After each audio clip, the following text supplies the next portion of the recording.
What's up, guys? Trying to keep the content coming. I've got my Cummins right here. Said I was going to try to do a video on the rocker arm repair upgrade, as I guess you'd call it, where you install the bushings. As you can see, there's a little bushing already in there. I did 2 sets already, but I figured you probably didn't want to watch the whole entire video, so I'm going to do a quick vid I'm gonna do a quick vid on me doing 1 set. I had to wait on a couple extra things to come in so that I could actually do it, because I tried to do one and it was a little snug, and I tried several different ways, and the bushings were just, it was just too tight once I got everything in there and just wasn't wanting to move. So I picked up a couple dingleberry hones, or flex hones is what you would call it. Actually, because a guy I worked with was actually mentioning it, because he was been a machinist for over 20 years, so he gave me a good idea, and I was like, that seems like a pretty good idea. So I got that, and it's working flawlessly. Well, it's working perfect. And man, these things are moving real nice now, you know. But yeah, I'll do the quick video and you'll see. Yeah, so here I got my rocker arm. As you can see, I got nothing in there. I picked up 2 dingleberry hones. I got a 321 with the white tip, which that'll be what I finish it with, and I got a 180 has my red tip. I got the actual flex hone oil. Yeah, it says use sparingly, so I get a little bit on my tip. It's on there. I know it's a little bit small for this hole, but it's perfect for the honey. So I just run a quick pass through it, and then I'll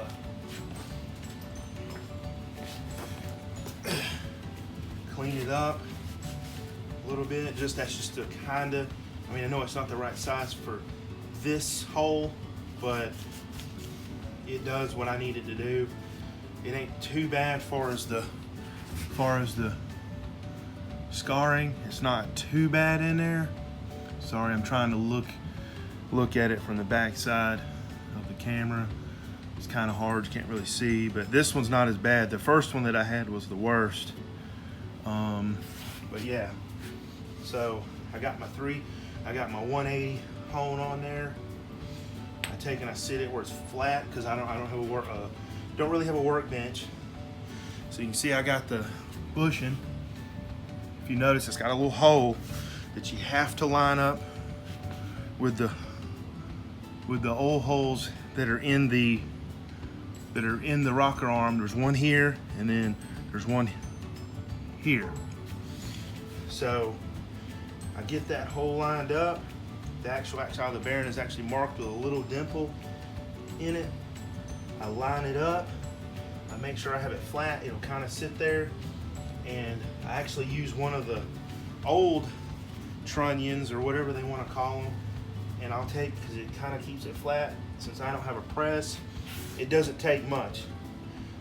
So it doesn't take much at all to get this in there. And I'll just tap it lightly. As you can see, it's going in there. Make sure I keep it flat. It's supposed to go all the way until it's flush.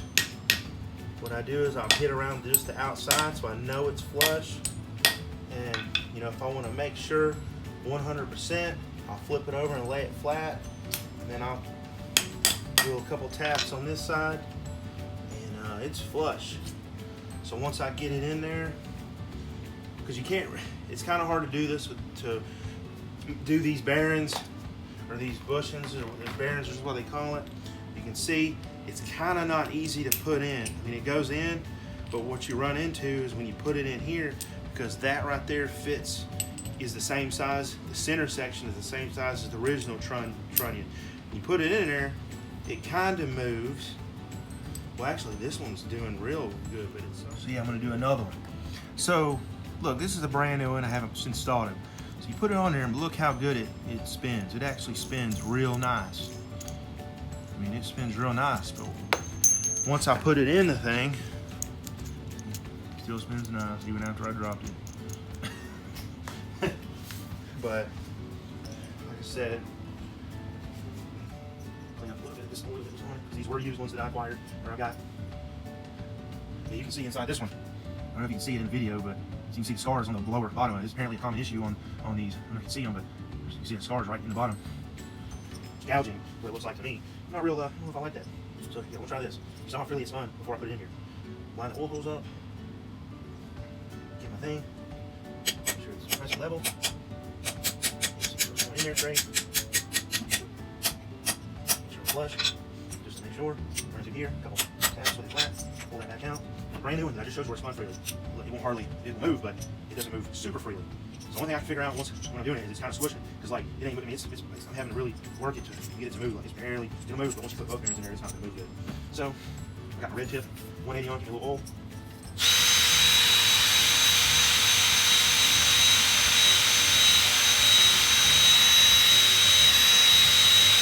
Always want to start it. You want to spin before it goes in. You move back and forth.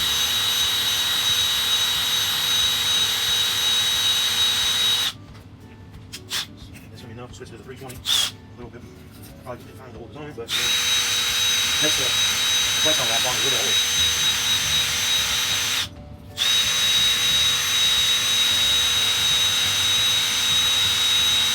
And some of y'all may ask why not put both bearings in there and do them both at the same time. Well, I don't want to take a chance of damaging a bearing trying to get it out, because when I don't have anything in there, how do I, if I can't beat the bearing back out? So without going through this, without just beating it all the way from one side to the other, I think that it'll take a chance of. A lot of stuff this time, but making that's in.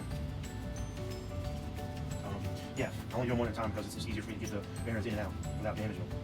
Because to be honest, I don't know if you can buy just the bushings. I feel like you should be able to, but I don't know. This was a kit that I got. I seen on they have it Cummins or Summit. I don't know what I'm thinking. I'm gonna take it off before I did. Now.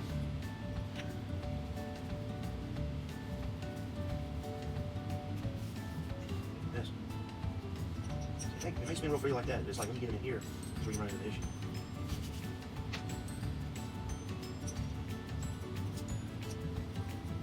Seems to move freely. Yeah, I like that. It falls out. That's what you want it to be just. I think my mind want to be just enough for it to fall out. That's what I want.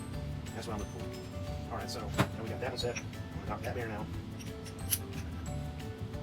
Socket is just bigger than the bearing, just like I'm doing a drive shaft. Keep going. Knock it out. Knock that bearing out. I know it's this side, but it's sitting like this, so I'm gonna sit it like that. Now we're gonna do the other side. Give me the fresh one. Moves pretty freely, but like that. But like I said, once you put it in here, all that changes. Line the oil hole up.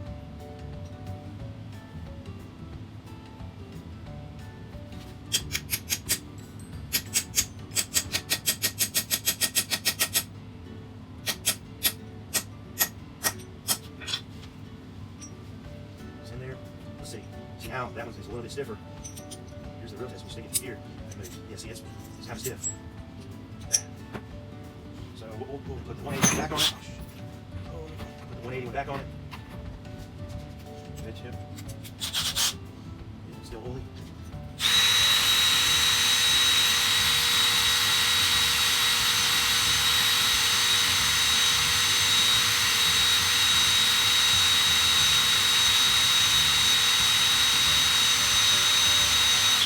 Right the other direction.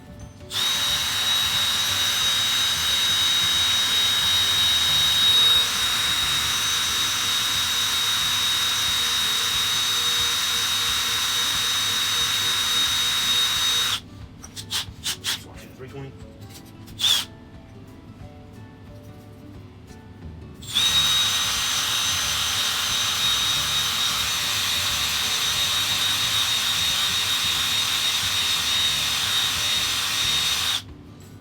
Other direction.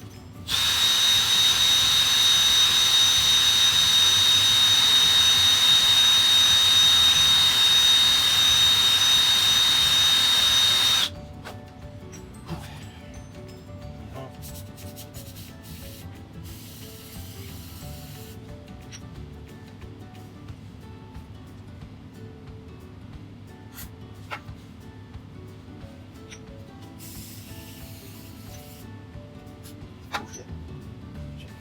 Be careful there. Okay.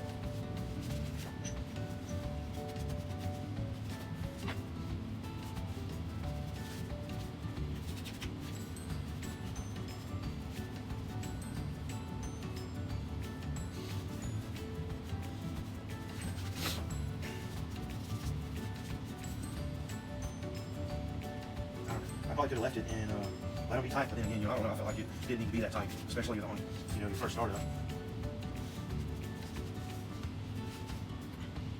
Before I put anything on it.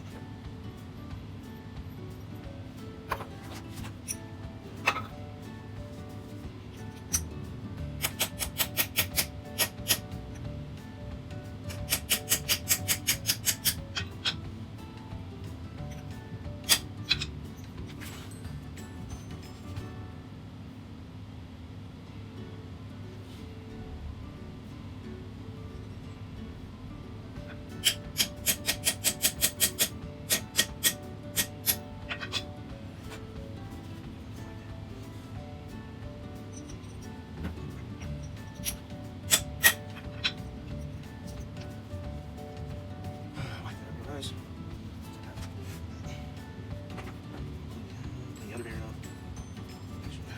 Put a little glue on here. A little bit more. Never can have too much on this stuff. Some of this stuff I really put plenty of oil on, but you never can go wrong with too much. Can't have too much oil on this stuff. The more the better, I think. Make sure you get good, especially when you start it. You don't want nothing to be dry. You gotta line that oil hole up. Pretty close. The thing is, you gotta make sure, because once you get it in there, you can't really see the oil holes no more. Feels good. Let's see what we got. Oh yeah, that's real nice, real nice. I mean, I can move that with my hand. Yeah, that's what we want right there. Real nice. Put a little bit in there. I have plenty of. Before I adjust on my valves, I'm definitely gonna recoat a lot of this stuff just to be safe, moving around a little bit. Never can have too much oil on new engine parts. Yep, I got all of them installed now, all the bushings installed in there. They move real smooth, way smoother than they were before. And yeah, so next thing is to adjust the valves. I got some other goodies on the way this week. Hopefully I'll have a set of injectors this week. So yeah, I got all the rocker arms done with the bushings installed, and all I got now, I'm just putting them together so I can adjust the valves. Should have some injectors here this week, and we'll see where I'm at after that. I'm gonna try to get this engine sit down in this truck within maybe. I'm hoping to do it in the next couple of weeks is what I'm hoping for, but you never know what you might run across when you get to that point. So if you like my videos, you want to see more, maybe you got better some ideas, or if you got questions, subscribe, drop some comments, like my videos. If you want to see more, I plan on putting more content up. I've got some I also got some updates on the interior as well. I'm gonna hopefully I'll be getting back on the interior a little bit here once I get the motor buttoned up, and I got some goodies for that. I got some. It's gonna be good. It's gonna be a nice setup I got going on here. So till next time, see ya.